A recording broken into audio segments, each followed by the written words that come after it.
Do we want to wrap up with the voting, or I think we should keep going, just so that I can imagine people listening going, just freaking keep going. Yeah. Tell us. So just a bit more about the voting. So we discussed Path to 270 and all that, and how you build your winning coalition. But it's very different in the time of Trump, and mainly because as a president builds the coalition, right? Yes. They break it down by state, they break it down by ethnic groups, age groups, this kind of thing. So, like sort of college educated whites will vote heavily for Democrat. You see what I mean? Yeah. So like that's a big voting block. Black Americans vote Democrat, and I don't know enough because I tried to fact check this. I heard this on a podcast with a really smart dude. Black Americans, the way they vote for the Democrats, there isn't an example with another ethnic group in the world like that, because it's well over 90%, and it just doesn't exist anywhere. So that's how they build part of their coalition. Except for Kanye. Yeah, God bless him. Yeah. Oh man, he's legit running, is he? No, yeah. He's on the ballot, and I think he's on the ballot now. Well, he's on the ballot, I think, only in a couple of states. And see, like, this is where actually let's talk about that. Or do you want to? No, keep going. Yeah. So I was going to say, this is where it becomes complicated. So as I said, you've got the 50 states, you've got all the electoral votes, all this kind of stuff. This is the real shifty part, right? Yeah. Technically, anyone should be allowed to run for president. Okay. Now there are. Don't you have to be born? No. So there are the prerequisites. Yeah. Natural born citizen, 35 years or over, 14 years continuous resident in the United States, and I think there's one other thing, but like, so that's it really. How old was Clinton again? 36. No.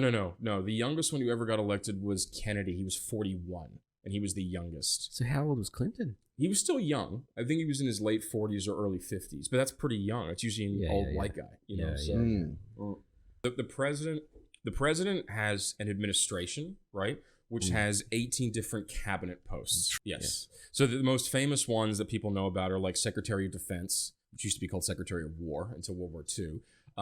Doesn't it flip-flop? How's that? As in, when America is at war, it becomes the Secretary of War? No, it's always called Secretary of Defense. I think since like 1948 is when they did the little shifty change there. Okay. Oh, interesting. I didn't know that. Yep, you're going to thank the military-industrial complex for that one. But then you have Secretary of State, which is arguably one of the most important because they're really America's they're the ones representative. That always gets kidnapped in the movies. Sure, yeah.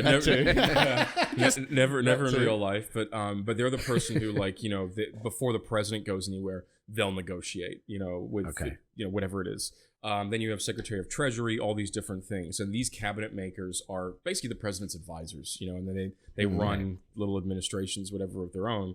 But then the president also has attorneys, right?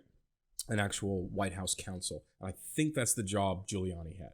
And I don't really like Giuliani. I think he's kind of a piece of shit. Well, they all are, but he has a very impressive history. He was a prosecutor in I want to say the 80s in New York. Yeah. And he locked up like most of the New York mafia and like some of the big guys. He got them off the street.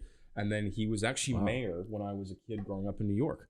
Oh, no way. I think I was about 5 when he got elected. Wow, he's been around for a while. He's an old man now. I think he's in his 70s, but he's had a very long and illustrious career. Yeah. And where he, the thing that Simon alluded to, where he became this sort of international star, was he was president, or rather mayor, during September 11th. Yeah. I think that's what it was. But he was all over the news. Yeah, because I'm not familiar with a lot of these American figures, but he was all over it. Yeah, he was pretty ubiquitous there for a while, but he's a real piece of work. But it is very strange that so many people won't vote. No, it's not. But then, how would they? No, well, if you don't have to do something, why would you? I'll go one step. I understand that. I'll go one step further. Think about it like this.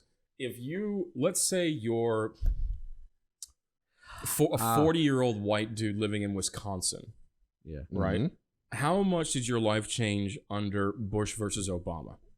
Oh, I see what you mean. Like, I mean, who gives a shit? It's all the same. Yeah. And you can't tell.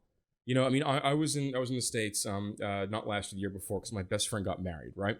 Mm-hmm. I was in Atlanta, Charleston, South Carolina, and then I spent a bunch of time in New York. You couldn't tell who the president was. There was Trump. And the funniest thing is like I had little conversations with some buddies when I met them about Trump and stuff, but they were pretty brief. And then we got into, oh, you just had another baby and like this kind of stuff, because we didn't care. And we talked about the Yankees instead, because that was more interesting. The people I had the longest conversations about American politics were friends of mine who were Australians that I met over there. So most people just don't care. So for all the craziness, who cares? For all the craziness we see on CNN, MSNBC, Fox News, ABC, all these different channels and all the YouTube channels, because there is a lot. There's a lot. There's a lot. But like no one cares. We see it as if it's the biggest issue. Yeah. So that's probably not the case. Correct.